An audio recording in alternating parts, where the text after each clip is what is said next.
Throughout the civilized world, particularly the Western world, diversity abounds. We see this diversity in our socioeconomic, cultural, and ethnic differences. But hidden beneath the surface, away from the eyes of the casual observer and the merely curious, is another society altogether. A society of secrets, to coin their own phrase. This is the largely invisible world of Freemasonry. I'm Mike Mandel. For the next little while, we'll be examining the beliefs, teachings, and practices of Freemasonry. We'll be speaking with former Masons and reviewing actual Masonic literature to try to gain an objective view of this hidden fraternal order. Our conclusions may prove to be quite startling. But in order to make this material coherent, it's essential to begin with an understanding of what Freemasonry is. Freemasonry defines itself as being a system of morality. The basis of Freemasonry, which all Masons go through, is the Blue Lodge. The Blue Lodge being the first 3 degrees or levels of Freemasonry. Entered Apprentice, the 1st degree, Fellowcraft, the 2nd degree, and Master Mason, the 3rd degree. Most Masons never go beyond 3rd degree. Although if one chooses to go beyond the Blue Lodge, there are 2 routes that can be taken. One is the York Rite, and one is the Scottish Rite. Most Masons who decide to go past the Blue Lodge enter the Scottish Rite of Freemasonry. The Scottish Rite has 32 degrees. The 32nd can lead one into the Shriners, if one so chooses. The 33rd degree, which does exist, is largely honorary.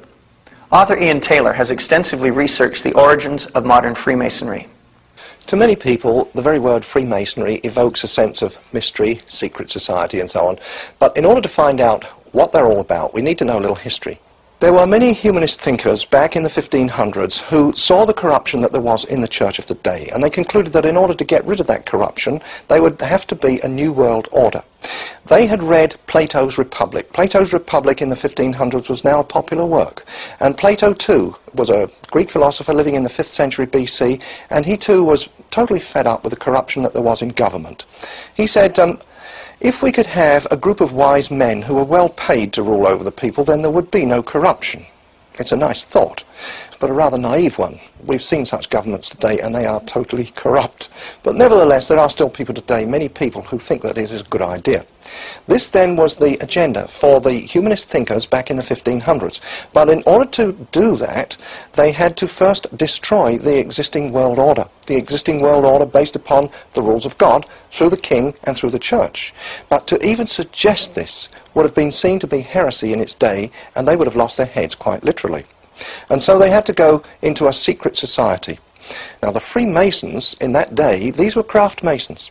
These were the men who actually built the cathedrals of the day. They were highly skilled men, and it was like an early trade union, and they wanted to keep the secrets of their skills to themselves. Good reasons for that. And so the humanist thinkers infiltrated into the craft Masonic lodges, and they then became the speculative Masons. They were called speculative Masons by the craft Masons because they wouldn't have known a square from a compass. They were just the humanists, the idealists, the academics, and so there are within the Masonic lodges today 2 types of Mason. The craft Mason, who is the genuine Mason and cuts stone and so on, and then there is the speculative Mason, and he's the humanist thinker. He's the person who his purpose is to rebuild a new world order. Author and lecturer Ron Carlson has dedicated 2 years to researching the subject of Freemasonry. Well, modern Masonry actually began in the year 1717 in England.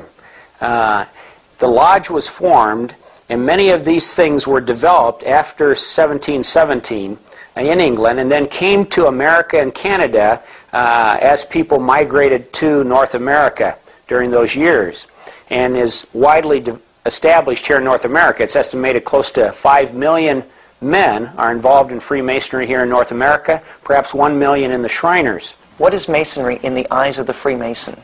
What does the Mason view it to be? Well, you find that most Masons go into Masonry viewing it simply as a fraternal organization, kind of an advanced Boy Scouts because their father or grandfather was involved in Masonry. And they get into it naively, not realizing that it is a religious organization designed for very specific spiritual purposes. Over the centuries, man has evolved a variety of religious beliefs and traditions. Some of these, such as Christianity, Judaism, and Islam, are monotheistic. That is, they're based on the concept of one supreme deity. Others, such as Hinduism, are polytheistic, believing in many gods and goddesses. But one of the oldest religions is also the most universal, emerging virtually unchanged in geographically separated and radically diverse cultures. This is the religion of paganism, the worship of the moon goddess and the sun god, whether they're called Isis and Osiris, Apollo and Diana, Cernunnos and Aradia, or a host of other names. Paganism is the same mystical religion that first emerged in ancient Babylon thousands of years ago. But what has paganism got to do with Freemasonry? The ritual and theology of Freemasonry really originates from Egyptian paganism. And the reason for this is that, as we find, in 1717, the rituals and theology were formalized and brought together and formed the Grand Lodge in England. The reason being that there were a great many lodges throughout England and throughout Europe at that time. They all had slightly different practices. These practices had originated from the origins of the speculative Masons, which of course was Rosicrucianism.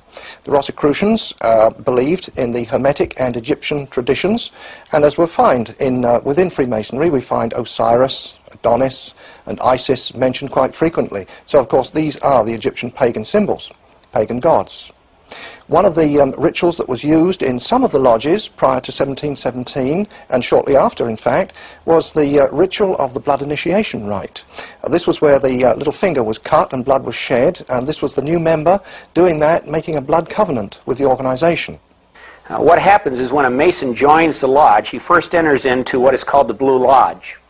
And the very first thing that every Mason is required to do is to go through an initiation ceremony. It's called the Entered Apprentice Degree. And in that initiation ceremony, he will be stripped of much of his clothing, a blindfold will be placed over his eyes, a noose will be placed around his neck, and he will be brought to the door of the Masonic lodge. And there a person will greet him and usher him in, and there he will come before an altar. And every Mason stands before an altar, and there behind the altar is a man called the Worshipful Master of the Lodge. Today we find that when the new member joins the organization, he kneels, he's blindfolded, he's bare-breasted, and the Master of the Lodge touches his left breast with a sharply pointed sword. And they are then required, with this blindfold over their eyes, to take a blood oath, not to reveal the secrets of Masonry, or they will lose their life. Every Mason puts his thumb to his throat, and he swears a blood oath not to reveal the secrets of Masonry, or he'll have his throat cut from ear to ear, his bowels ripped open and given to the beasts of the field. And these pagan blood oaths are taken to swear them to secrecy, so they will not reveal the secrets of what they will learn as they progress through the Masonic Lodge. Now, most men will go into the Scottish Rite and progress on through 32 degrees, and in each one of those degrees, they give worship to different gods and deities, Egyptian gods, Persian gods, Greek gods, and they go through a series of rituals. Now, much of this is covered up by symbols and allegories, so that Masons, as they go through it, don't fully understand what they're doing. In the blue degrees, an initiate is initiated into the Egyptian trinity of the ancient mysteries of Egypt. And this Egyptian trinity is hidden from the initiate. He does not know at all what he is being initiated into. It's not even mentioned. But if they would read their authoritative books which explain the symbols and the allegories, it becomes very obvious what they're involved in. They're involved in pagan, idolatrous worship, much of it based upon the Kabbalah, which is the ancient Jewish book of the occult. It is based on Egyptian paganism and the worship of nature, is really what it is. It is based on the worship of the male regenerative power, the female regenerative power, okay, and their product.